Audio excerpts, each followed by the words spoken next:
बांदा में डिजिटल दरिंदगी का अंत।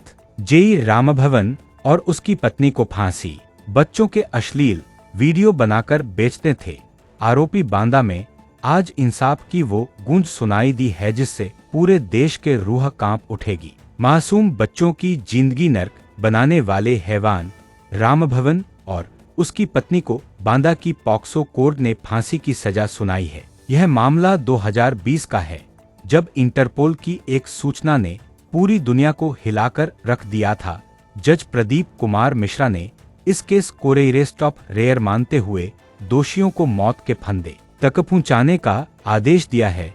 घटना की शुरुआत अक्टूबर 2020 में हुई थी, जब इंटरपोल की सूचना पर सीबीआई ने बांदा के इस डिजिटल दरिंदे रामभवन को गिरफ्तार किया था। जांच में जो सच सामने आया उसने जांचकर्ताओं के भी होश उड़ा दिए। आरोपी के पास से एक पेनड्राइव बरामद हुई थी जिसमें 34 मासूम बच्चों के अश्लील वीडियो और 679 आपत्तिजनक तस्वीरें थीं। आरोपी रामभवन पत्नी के साथ मासूम बच्चों को अपनी हवस का शिकार बनाते थे और फिर उनके वीडियो बनाकर इंटरनेट पर अपलोड कर देते थे। सीबीआई ने कड़ी मशक्कत के बाद फरवरी में चार्जशीट दाखिल की और अदालत के सामने 74 गवाह पेश किए। किस प्रकार का फैसला सुनाया गया है?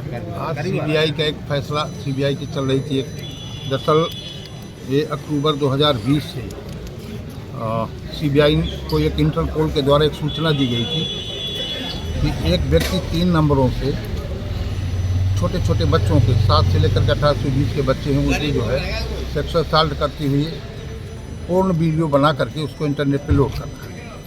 और करीब 34 बच्चे थे। एक पेन ड्राइव भी सूचना देने वालों ने दी थी जिसमें 34 बच्चों के वीडियोज थे और 679 फोटोज जो उसमें थे।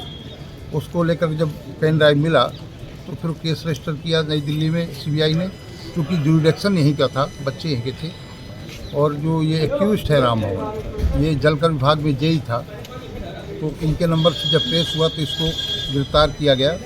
गिरफ्तारी के बाद फिर इनको फरवरी, इसको और इसकी पत्नी को दोनों को गिरफ्तार करती हुई और इनको फरवरी में इनको चार्जशीट लगाई। चार्जशीट लगाने के बाद ये केस चलता रहा, काफ़ी 4 साल तक चलता रहा। 74 विटनेसेस यानी 74 साक्षी सीबीआई के द्वारा पेश किए गए थे। धारा सिंह साहब इसकी जो है वो कर रहे थे, प्रस्तुत कर रहे थे इसको, और 2 डिफेंस विटनेस पेश किए थे।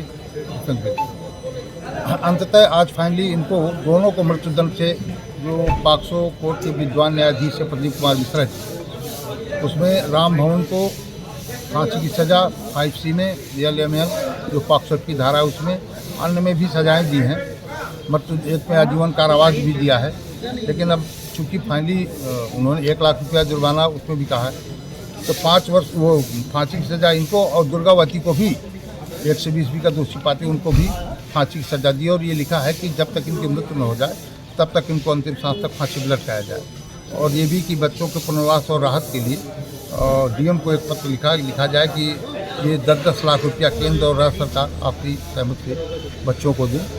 और ये जो धनराशि जो मिलेगी इसकी, तो वो धनराशि भी पीड़ितों को आपस में। अच्छा, जो बच्चे शिकार हुए थे उनका इलाज कहाँ चला था? उनका इलाज एम्स में ही उनका वो कराया गया। मेडिकल भी एम्स में कराया गया दिल्ली में सभी का, और उनका सभी बच्चों का एम्स में ही इलाज कराया था सीबीआई की।